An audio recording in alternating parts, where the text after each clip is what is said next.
Nah, pertama yang harus saya sampaikan, kenapa kita memberi kesempatan kepada 6, karena tadi ini pengalaman pertama, ya, Iya, terutama dari segi R&D, dari segi hulunya. Jadi, meskipun lembaga Eijkman barangkali punya pengalaman lebih, karena sudah beberapa kali ikut dalam program pengembangan vaksin, tetapi belum pernah utuh, ya. Nah, kemudian yang kedua, kita juga ingin mendorong ini dalam rangka Indonesia lebih mandiri dalam vaksin. Ya, sebagai negara keempat terbesar di dunia, tampaknya kalau kita dibandingkan dengan 3 negara yang lebih besar dari kita, ketiga-tiganya itu mempunyai kemandirian di dalam pengembangan vaksin, baik India, China maupun Amerika Serikat. Kita itu masih jauh dari kemandirian, ya, masih banyak yang kita impor secara langsung. Nah, karenanya kita ingin ke depan dalam rangka kita tentunya menghadapi segala macam kemungkinan yang terjadi, kita harus punya kemampuan untuk mengembangkan vaksin dan tidak cukup hanya di sisi manufaktur, tetapi juga harus dari sisi R&D-nya, ya. Dan tentunya kita ingin tahu dari sekian banyak resources yang ada di Indonesia, siapa yang punya pengalaman dan kemampuan untuk mengembangkan vaksin. Dan kemudian kita dorong vaksinnya berbeda-beda platformnya, ya, karena kalau melihat vaksin yang sudah ada di dunia saat ini, mayoritas menggunakan protein rekombinan. Jadi tidak heran kalau protein rekombinan adalah metode yang paling dikuasai, ya, contohnya oleh lembaga Eijkman, dan juga difahami oleh Bio Farma, karena sudah biasa, karena itu sudah menjadi platform dari vaksin-vaksin yang sudah ada selama ini, ya. Tapi kita melihat karena mungkin pengembangan dengan protein rekombinan relatif agak lama, maka ada metode yang lebih baru yang bisa mengembangkan vaksin lebih cepat. Misalkan DNA, mRNA, dan juga adenovirus, dan seperti Sinovac juga inactivated virus, ya. Tetapi memang Bio Farma sendiri punya keterbatasan.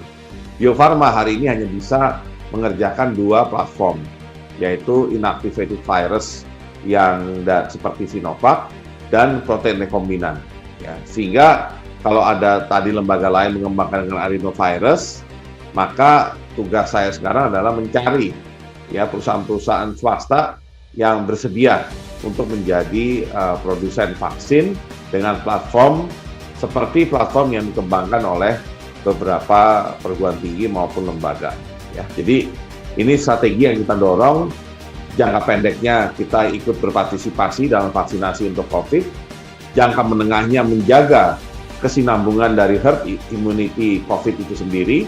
Dan jangka panjangnya adalah kemandirian di dalam pengembangan vaksin nasional. ya betul Pak. Sangat bagus sebenarnya programnya ya Pak ya, karena memang sampai memikirkan sampai kepada jangka panjang, sampai kepada kemandirian. Tapi bicara mengenai kemandirian, tentu nanti swasta yang dilibatkan juga ada swasta yang sudah punya pengalaman ya Pak ya. Atau Ya, bisa kebetulan dengan memang untuk vaksin manusia sampai hari ini cuma ada Bio Farma, ya. Sehingga kita berusaha menggandeng 2 jenis perusahaan untuk berpartisipasi. Yang pertama adalah perusahaan yang sudah terbiasa membuat vaksin hewan, ya. Nah, tentunya perusahaan ini harus melakukan investasi baru, ya, untuk vaksin manusia, dan juga harus mendapatkan izin dari BPOM untuk cara pembuatan obat yang baik, ya, atau GMP-nya. Nah, kemudian yang satu lagi adalah perusahaan farmasi yang memang punya niat juga untuk mengembangkan bisnisnya di vaksin. Nah, tetapi masalahnya kalau perusahaan yang seperti ini, mereka harus memulai investasinya dari nol, sehingga membutuhkan waktu lebih lama, ya. Dan memang yang lebih cepat, yang sudah juga berkali-kali kita ketemu, itu adalah perusahaan vaksin hewan yang kebetulan punya kapasitas sangat besar, ya, sehingga sangat mungkin dia juga melakukan pengembangan vaksin manusia, dan jumlahnya juga nanti bisa besar. Karena bagaimanapun kebutuhan untuk vaksinasi ini akan luar biasa, ya, dengan catatan misalkan 180 juta dikali 2 berarti minimal kita 360 juta. Dan karena tingkat efikasinya 65%, kemudian ada semacam lossesnya, maka kita berhitung ada kemungkinan kebutuhannya sampai 400 jutaan ya. Sedangkan Bio Farma akhir tahun ini baru bisa produksi 250 juta.